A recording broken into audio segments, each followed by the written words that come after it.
दो कार्य करने चाहिए। हमें दूसरों के दोष नहीं देखने चाहिए, पहला काम। और दूसरा यदि हम में दोष देख रहा है तो हमें स्वागत करना चाहिए और स्वीकार कर लेना चाहिए कि मुझ में ये बुराई है, और उस बुराई को दूर करने का प्रयास करना चाहिए। निंदक नियरे राखिए आंगन कुटी छवाया। यदि हमारी निंदा कर रहा है, यदि हमारे दोष हमें बता रहा है तो बड़ा उपकार कर रहा है। जब तक हमें अपने दोषों का पता नहीं लगेगा कि हम में ये दोष हैं, तब तक बदलाव कैसे होगा, परिवर्तन कैसे होगा हम में।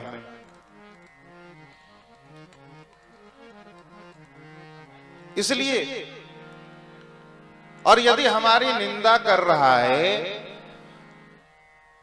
तो भैया निंदा भी तो कोई ना कोई पाप हमने पूर्व जन्म में अथवा इस जन्म में किए तो होंगे। पूर्व जन्म में कोई पाप किए होंगे तभी तो हमारी निंदा हो रही है, ऐसे कोई निंदा तो हो नहीं सकती। हमें यदि कोई गाली दे रहा है तो ऐसे थोड़ी गाली दे रहा है, हमने कोई कर्म ऐसा किया होगा जिससे हमारे भाग्य में ये दिन आ गया कि जिसका फल ये है कि सामने वाला हमें गाली दे रहा है। यद्यपि हमने सामने से कोई दोष न किया हो किसी काम में, फिर भी सामने वाला गाली दे रहा है, तो पूर्व जन्म में अवश्य कुछ ऐसा हुआ होगा जिसका फल है सामने वाले से गाली मिलना।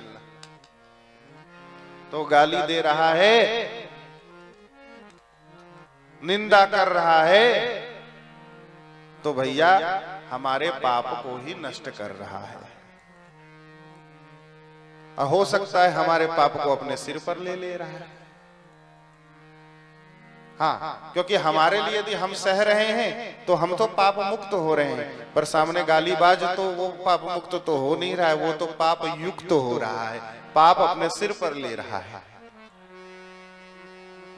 हाँ, एक बार किसी संत के पास एक व्यक्ति ने कहा कि कुछ लोग हमें गाली दे रहे हैं। बोले, अरे गाली दे रहे हैं तो तुम गाली लेते क्यों हो? एक संत को कोई गाली देने लगा, खूब गाली। संत मुस्कुराते रहे। हजारों गाली देने के बाद जब ठंडा हो गया तो जाकर चरण पकड़ लिए। आपको मैंने इतनी गालियां दी फिर भी आपने क्रोध नहीं किया। संत ने क्या कहा? संत ने कहा, अरे भाई, जब तुम कोई वस्तु मुझे देते हो और मैं न लूं तो वो वस्तु किसके पास रहती है? बोले, मेरे पास। बोले, तुमने मुझे गाली दी, मैंने गाली तो ली ही नहीं, तो वो गाली किसके पास रही? तुम्हारे पास। तो जो वस्तु हमने ली ही नहीं तो उसके बारे में हम विचार क्या करें? हाँ, वो वस्तु तुम्हारे पास रह गई, तुम्हारी गाली तुम्हारे पास। और देखो, ये जो गाली होती है ना, ये असली नहीं होती। हाँ, अब कोई किसी को कह रहा है साला। अब साला मतलब क्या होता है? यानी उसकी बहन पत्नी है गाली देने वाले। जो गाली दे रहा है साला कह रहा है, तो वो ये कह रहा है ना कि तेरी बहन मेरी पत्नी है, यही तो कह रहा है। लेकिन क्या उसने विवाह किया है? क्या उसकी बहन से विवाह किया है? क्या जब किया ही नहीं है तो झूठी बात हुई कि नहीं हुई? तो ये केवल झूठी बात है, बस उसी को ले देकर बस मुंह खराब करते रहो। हाँ, केवल मुंह खराब करते। अच्छा, झूठ भी मुंह से निकल रहा है ना, इसी माध्यम से झूठ भी तो निकल रहा है